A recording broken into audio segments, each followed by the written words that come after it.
So, as I mentioned, my name's Lewis Jaquest, and I run a training company called wordsmithery.elt.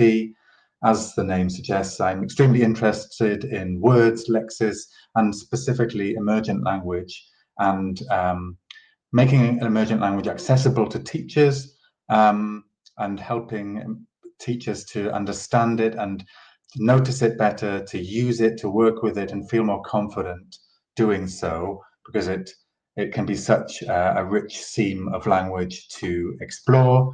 In the process of all of this exploration that I've been doing myself over the last few years, I've developed a course, the Emergent Language Toolkit course, which is in its second iteration now and is running from the beginning of February, in 2 weeks, from the 16th of February, for 2 months. And I'd like to show you today one of the tools of many, and a framework, also one of a plethora of different frameworks that I've developed that help you work as a teacher more intuitively, more confidently, and more reactively with learner language when it emerges in real time, and helping learners to take ownership of it in the name of ownership of language, autonomy, learner autonomy, and agency, and helping learners to really learn meaningfully and sustainably. So, without further ado, let me just share with you the title of this LinkedIn Live, which is on this slide here. As you can see, it's going beyond correction. So from collocation to colligation, and talking about that emergent language isn't really just correction, don't say this, say this. It's about moving beyond what learners are saying, what they're trying to say, and using that as a springboard for helping them to explore the natural ways of saying it. Also, it's about taking learners' language, which is really good and is good examples of learner language that you can share with the group as well. So emergent language isn't simply correction. It's shaping, it's helping learners to notice, become aware of, and ultimately take ownership of the language that they feel fits into their English and into their personality and their English identity. So without further ado, a little bit later than planned, this time with sound, let's dive in and look a little bit at how we can go beyond just correction and looking at collocation and colligation as well. So I'd like to start by just showing you briefly an example of, one second, an example of some language which emerged in a class that I worked with just yesterday. And the class were talking about, they made a quiz for each other. It was their own quiz based on language that had emerged over the last few weeks, which we'd captured on my selfie, which is the Student Emergent Language Framework Interactive that you can see here, which is the framework I developed through my own practice, after realizing that learners were trying to say things and were using really good language that was getting lost in the ether. And it was such a shame to think that this language could have really found a home with some learners and helped them to work better and to speak better English. So they made their own quiz in this class yesterday, and one utterance came out where a learner was talking about sorting out options. And I'm not sure if you're familiar with German. As a German speaker as well as an English speaker living in Germany, sort out is often used as a false friend. It's a kind of false cognate with rule something out when you're talking about eliminating an issue, a problem, or something from a group that you say, no, that doesn't belong in there. So without only just saying, well, don't say this, say this, we explored to rule something out. Ruling out issues, ruling out. The people I was working with were IT professionals, and they said, oh, could I say rule out a server issue, rule out a network issue if I can identify it and eliminate it? And of course, absolutely you can. But it was very interesting, and the learners were very keen to explore sorting out and how sorting out fits into this whole area of language, because they'd heard sorting out before. So we explored the different meanings of sort something or sort something out. As you can see, there was meaning one, which we explored, which was sorting, meaning organizing or arranging into groups. Like you could sort your socks, or they came up with, can I sort by color, by name, by category? And these are examples not only of how you use the word in a collocation. So as you can see, you can sort your socks, or collocating, for example, the verb sort with sorting into categories, organizing into categories. This is why you're looking at the collocations, which is more about looking at the paradigmatic extension. What I mean by that is using words that go together and exploring how other words go together with it. So you could say you sort something out, you maybe you can organize something, you can arrange something, arrange into groups, sort into groups, organize into groups. These are all collocations, and they're going down in this vertical axis. I'll show you more about this in a moment, but exchanging the verb for another one, sort into groups, arrange into groups, organize into groups. These are all very useful as collocations. But they can also be a little bit limiting if you're only looking at, well, what words group together, this one and that one, this one and that one. What can also be useful beyond simply looking at collocation is colligation, which is how the word works grammatically in the syntagmatic extension. So that is looking across the sentence, so the syntax pattern, the grammatical or the lexicalized grammar pattern, where you can really start to see how the word works, or how the utterance or the lexical chunk works in the wild, so in the natural usage, in a pattern. So this is what we started grappling with when we looked at the second meaning of sorting something, solving a problem. And then we also went into the meaning of it, dealing with problems successfully, and you could look at the paradigmatic extension, which is sorting out a problem, solving a problem. So looking again at the simple collocations, the verb and the noun, resolving a problem, addressing a problem. These are the collocations that go down this vertical axis, but then looking at the horizontal axis, this is more the colligation, the syntagmatic extension, where you are extending it beyond just one or two words in groups into what the people who talked a lot about this over the years, for example, Hoey talked about lexical priming. So this is in the literature where you're looking at lexis and pattern grammar. It's about understanding how words work together, the company they keep beyond simply a collocation, but in patterns. And this lexical priming theory is supported by a lot of other literature, which helps learners basically to acquire patterns that you can maybe use and slot other words into, but these patterns are maybe more easily acquired over time with repeated exposure. And that's something that I'm looking to share with you today, using some different tools. So let me just show you a little bit more about the syntagmatic and the paradigmatic extensions. So as you can see, I'm sharing it now. As I mentioned, the paradigmatic extension is basically the vertical line. So when you encounter a new word, for example, we were talking about sorting out a problem. Now, these words all collocate together, so these are natural collocations, of course, in different registers, because address a problem would probably be used in a more formal context than sorting a problem. Oh, I sorted the problem is a lot more maybe casual or informal than we need to address a problem, which sounds like, and contextually it could be much more in a presentation or in a speech, for example. So this is where you're looking at how the words work on this axis, going down the vertical paradigmatic axis.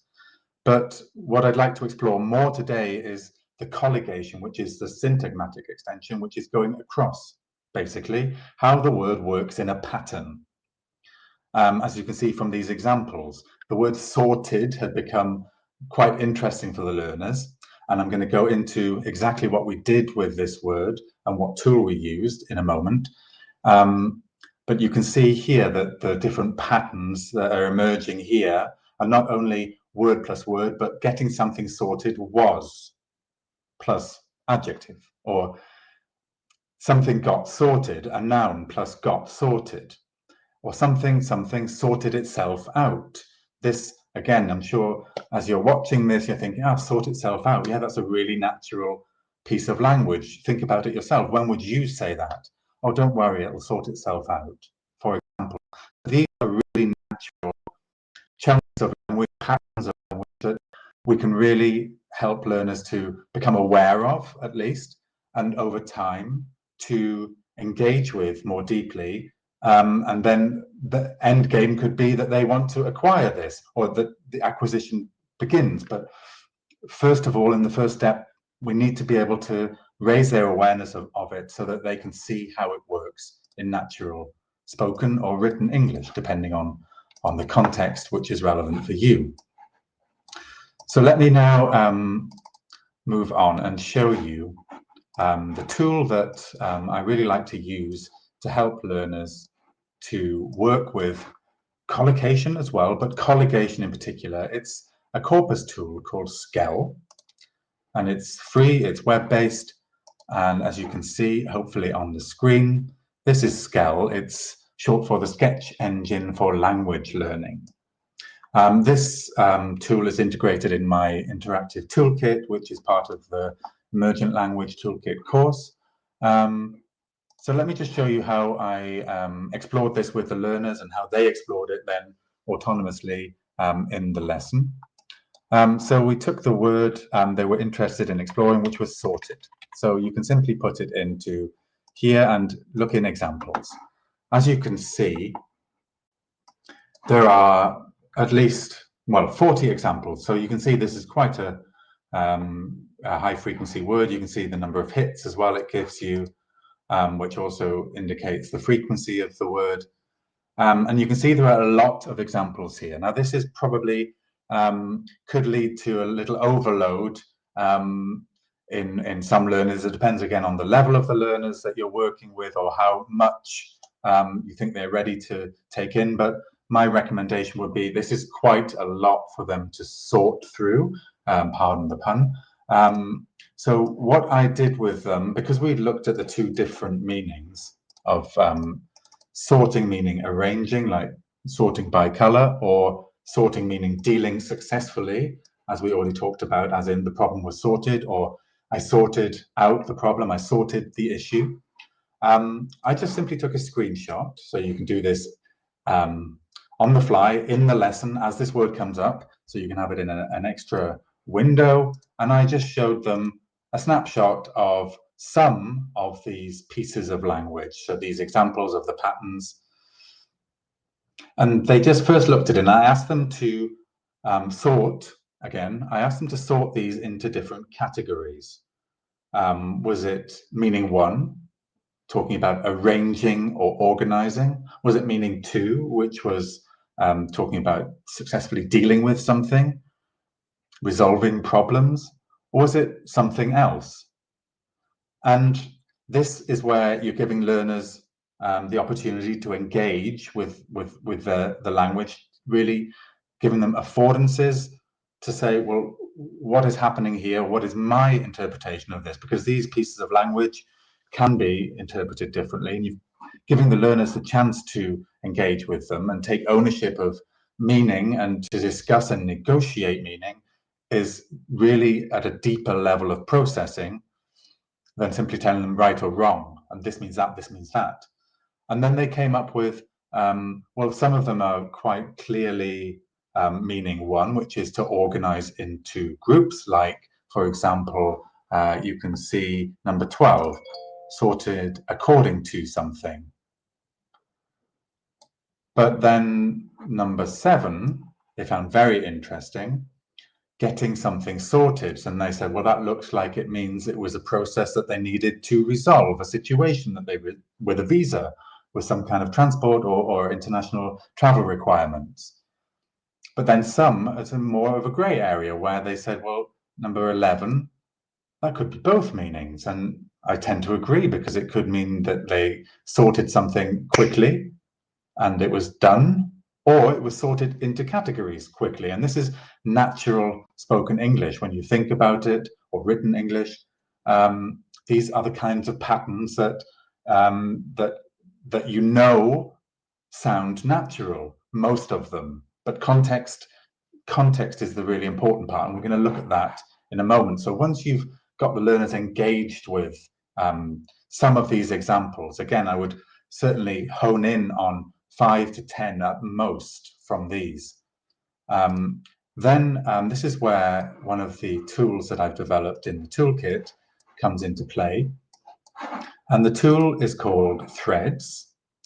And this is a simple framework. Let me just share it with you. This is a simple framework called Follow the Thread, or Threads. And the little activity that's embedded into it is called CCC, which is context, cotext, continue. So very basically, asking the learners to take one of these examples. So in this case, it was with sorted, and they really liked, one of the groups really liked getting something sorted. Getting a visa sorted was straightforward. So you can see in the example with the root word or expression, getting something sorted. Then asking the learners to put it into a context. So putting it back into the place where it came from, essentially. So this helps them to engage with it more deeply. And they decided it was a conversation with a colleague about a trip abroad to the USA, for example, where you might need a visa.